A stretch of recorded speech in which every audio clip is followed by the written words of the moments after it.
Right now. Pat, at 22-6 this year and as a regionally ranked team, what is the key to some of your team's success so far this spring? Well, I think it starts with our pitching. You know, if you look at our starting four pitchers, we haven't actually had one loss between the four of them, and even some of our other pitchers that started down in Arizona gave us good starting appearances. And when you get good pitching, you're going to be in most games, and we've had pretty solid defense for the most part.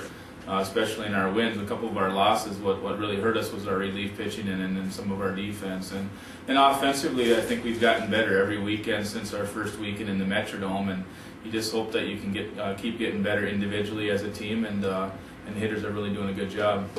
Okay. Who are some of the players so far this year that really stepped up that or have made a good impact for your squad this year? Well, our starting pitchers, starting with David Dominski, who was an all-conference player for us last year, and Timmy Scott, who's actually 6-0 for us already, believe it or not, and Pat Dolan, who was one of our starters last year. Those three guys have really stepped their games up and have improved from last year.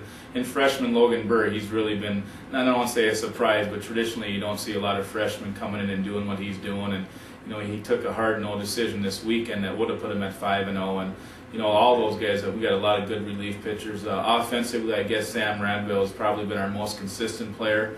You know, we got a lot of guys. Mick Johnson's playing real well for us. Tyler Horning, Lauren Green. I mean, we've got, I think, 7 of our 9 players that are hitting over 300. Nate Hammons is hitting over 300. Nate Johnson. So, you know, whenever you get 7 or 8 starting position players hitting over 300, you like what you're doing offensively.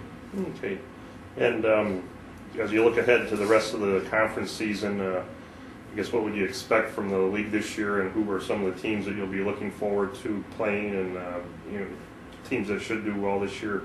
And then, you know, I guess as you look forward to the conference tournament coming up here at St. Cloud at the end of May, or at the May 7th and 9th here. Yeah, you know, it'll be interesting. It's our first year in the Northern Sun, and to have 13 teams in the conference and not playing all 13 teams is kind of a unique situation. But I think there's going to be a lot of great teams. I think just this past weekend you saw a lot of, I don't want to necessarily say upsets, but, you know, Crookston, that was a big win for them, beating us 1 out of 4. And, you know, you look at what Augustana did to Concordia, who was one of the top teams, winning 3 to 4.